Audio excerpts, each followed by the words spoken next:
Meanwhile, our security agencies are charged with the awesome task protecting our secrets, preserving the country's 320 million citizens from harm. But ever since the inauguration of the president, that responsibility has been mixed with a lot of leaking government secrets to the press. Ned Price worked for the CIA from 2006 until this past February, when he quit rather than serve under President Trump. He says it was not a political decision. He joins us tonight. Ned Price, thanks for coming on. Thanks for having me, Tucker. First, let me say, good for you. If you don't think you can work for a president, you should leave. You are a Democrat. You work for Democratic campaigns given to Democratic candidates. Fine. I guess what I'm saying is yours is the model I wish others in the federal government would follow, since the CIA exists to inform the president, not to make its own policy. And yet what you're seeing is people who've stayed behind, who are trying to undermine the policies of the president. And that's unconstitutional.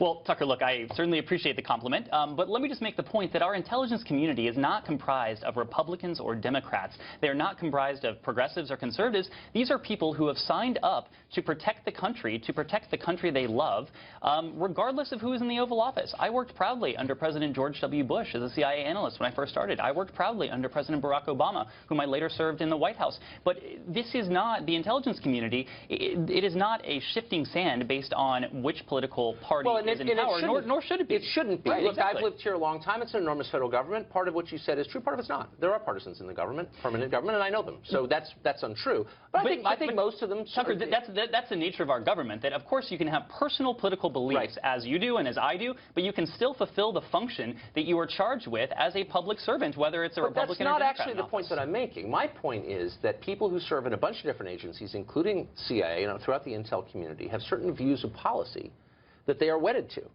And that in this case, and there's been a lot of reporting on this, they believe Trump will undermine their goals, and so they're trying to undermine Trump. And what I'm saying, withholding information from him, for example, and what I'm saying is I don't think there's any evidence of that, first of all. Really? The New York Times reported it. I believe them. I think it was the Wall Street Journal that reported that, but I don't think there was any evidence to actually back that up. And I think that the CIA director and the director of national intelligence has actually come out and said that's not true. Okay. But here's what we know. They didn't like Mike Flynn. Fine.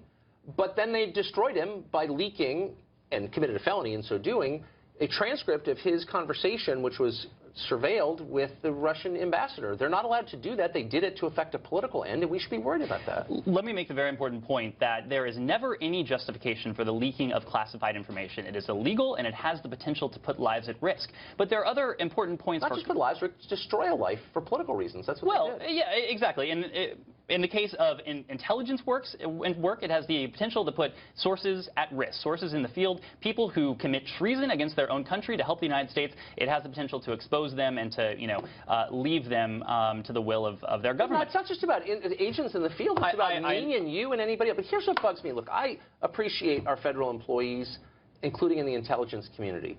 But the idea that you can't criticize them when they've been repeatedly wrong about a lot of big things. I don't know, the fall of the Soviet Union after 50 years of watching, or 9/11, or the WMD in Iraq. The idea that I don't, as a citizen, have a right to criticize them, I'm unpatriotic if I do so, where'd that come from? No one has ever said that intelligence professionals are infallible. Intelligence is not a science, it is an art. It is about putting together a piece of the puzzle, an entire puzzle, wearing a blindfold, not knowing how many pieces exist. But you said that. It is an art. No, but you said that. You said NPR. They said NPR, so why'd you leave? And you said Trump insulted the intel community. Fine. Absolutely. Then he said, quote, he accused them of leaking, which they do, and doubted their work.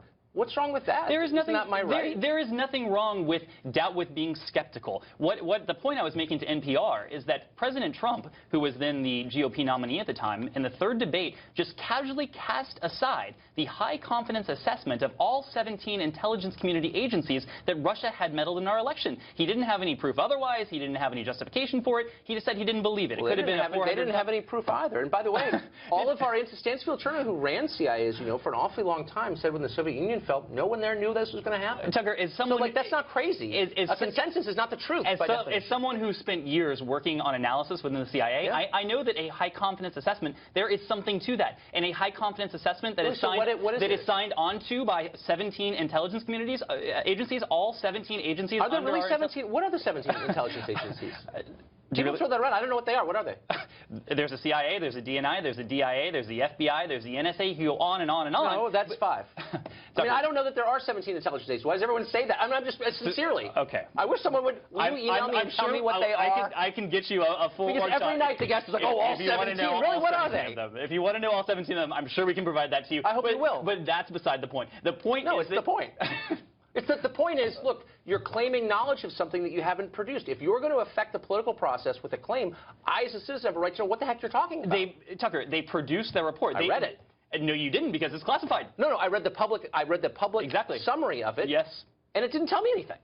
Well, I'm sorry that's how you feel, but both in that January report and then in the October attribution statement on October 7th, all 17 intelligence community agencies signed on to this statement with high confidence that Russia was behind this. Subsequent to that, in January, they produced a classified assessment and an unclassified assessment that laid out their case in great detail. You certainly read the unclassified version, but there is a classified version that has data points. We got to go. We're out of time. Ned, it's great to see you. Come back. We'll be right back.